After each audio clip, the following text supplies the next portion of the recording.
कृपया उहाँको यो कुरा सुन्नुहोला। उहाँ आफ्नो एकदम सुमधुर स्वरका साथ उपस्थित हुनुभएको छ। उहाँको कुरा सुनेर अलिकति उहाँप्रति थोरै ध्यान आकर्षण गराइदिनु होला। यो समाजमा यस्तो मान्छेहरू पनि छन् अनि हुन्छन् भनेको सुन्दा देख्दा चाहिँ आफैलाई नै अलिकति नमजा आउँछ क्या। एसी चलाउनु म त यहाँ पसिना भइसक्यो। बेलुका छोड्दैन अनि मलाई जाडो भएन। किन गर्मी हुन्छ? सब भनेपछि लगेर खाना नि खुवाउँछ नि भने अहिले लगेर यसलाई खाना खुवाउँछु। मसँग एउटा मेरो साथी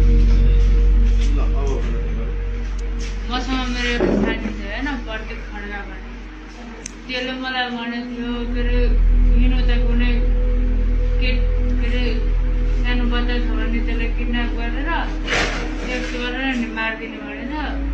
अनि त्यो त उता भाग्यो घर। अनि घर भागेपछि म त्यही बसेँ नि त। यो गर्ने बेलामा तिम्रो दुईजना थियो। को प्रदीप खड्का के तिमीसँग काम गर्छ कि होइन, ऊ पढ्छ। ऊ पढ्छ? कहाँ बस्ने कता हो? ऊ पनि सिमरामै हो। सिमरामै बस्ने हो। घरभन्दा कति टाढा बस्छ तिम्रो? मेरो घरभन्दा 10 मिनटको बाटो। 10 मिनटको बाटो छ। त्यो दिनको बिहानदेखि घटना बताऊ त बाबु, साँचो साँचो के भयो? जसले हामी दुईजना त्यसलाई लिएर आयो होइन यता। तिमीले भन्यो नि त्यो दिन बिहान म वीरगञ्ज आएँ के भयो? पत्लैयाबाट वीरगञ्ज गएर वीरगञ्जबाट स्टाफ पुऱ्याएर अनि घर आयो नि। अनि त्यसलाई पनि लिएर आयो। म सिमराबाट उठाएँ त्यसलाई, आफ्नो साथीलाई।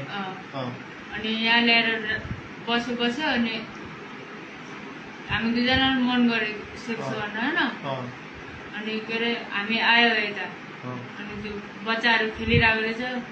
हामी खेल्न गएको होइन, बच्चाहरू खेलिरहेको रहेछ। अनि त्यहाँबाट चक्लेटको लालच दिएर कतिजना बच्चाहरू खेलिरहेको थियो? 3 जना थियो। 2 जना केटा थियो, एउटा केटी थियो।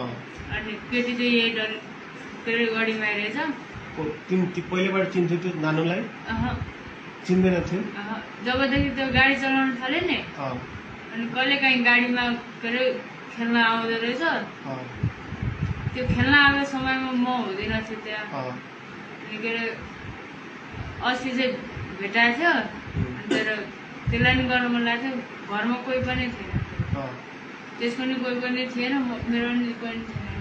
लिएर आयो, जति मन गर्यो। चक्लेट किन्यो अनि त्यो त्यहाँबाट भन के भयो? चक्लेट किनेपछि अनि त्यसलाई लिएर गयो।